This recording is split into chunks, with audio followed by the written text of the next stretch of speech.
In the heart of the nation's capital, a grim reality unfolds daily. Washington, D.C. is battling two intertwined crises, homelessness and the fentanyl epidemic.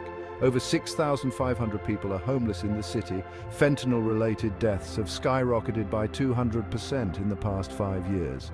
The streets tell a story of despair and neglect. Under bridges, in parks and along busy avenues, the homeless fight for survival. Fentanyl, 50 times more potent than heroin, claims lives with terrifying speed. This opioid crisis deepens the plight of the homeless, many of whom turn to drugs as an escape. The city's bustling political life often overshadows these pressing issues. The time to act is now before more lives are lost. High housing costs are a major driver of homelessness. In Washington, the average rent for a one-bedroom apartment exceeds $2,500 per month. People are forced out of their homes and onto the streets. The wealth gap in Washington is stark. Affluent neighborhoods with lavish homes contrast with communities where poverty is rampant. This disparity creates a breeding ground for homelessness and drug addiction. Fentanyl is cheap and easily accessible, dragging users into a vicious cycle of dependency. Many of the homeless turn to drugs as a form of self-medication. High housing costs, stark inequality, and rampant addiction fuel each other. Addressing one issue without the others is futile. A comprehensive approach is necessary to tackle the root causes effectively. The government has made attempts to address these crises. Programs aimed at providing affordable housing have been introduced but fall short of meeting the immense demand. The waiting lists for affordable housing are long and many are left without options. Public health responses to the fentanyl epidemic have included increased funding for addiction treatment programs. Naloxone, a medication designed to rapidly reverse opioid overdose, has been more widely distributed.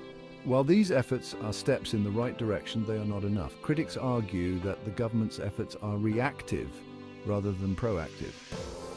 Shelters and temporary housing provide immediate relief but do not solve the underlying problems. Comprehensive policies that address housing affordability, inequality, and addiction are needed. Listening to those directly affected could lead to more effective solutions. Consider Maria, a mother of two who lost her job due to the pandemic. Unable to afford rent, she and her children ended up on the streets. Despite her best efforts, they remain homeless. Then there is David, a former construction worker who became addicted to fentanyl after a workplace injury. The addiction cost him his job, his home, and his family. Now he struggles daily to survive on the streets. Sasha, another individual, grew up in a broken home and turned to drugs at a young age. The streets became her refuge, but also her prison. These human stories put faces to the statistics. By understanding their stories, we can better grasp the magnitude of the problem. Public reaction to the crisis has been mixed. Numerous grassroots organizations and volunteers are dedicated to helping the homeless and addicted. These groups provide food, clothing, and support. Their efforts are commendable and make a real difference in the lives of many. On the other hand, there is a sense of apathy and even hostility from some segments of the public. Homeless individuals often face discrimination and stigma. Awareness campaigns have been launched to educate the public about the realities of homelessness and addiction. These campaigns aim to change perceptions and promote empathy. Activism has also played a key role, with protests and rallies demanding better policies and more resources.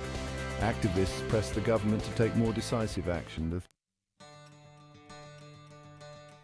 The crises of homelessness and fentanyl addiction in Washington, D.C. demand urgent and comprehensive action.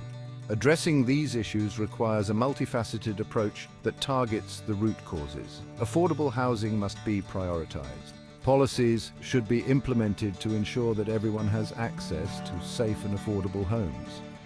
Economic opportunities should be created for those at the bottom of the social ladder.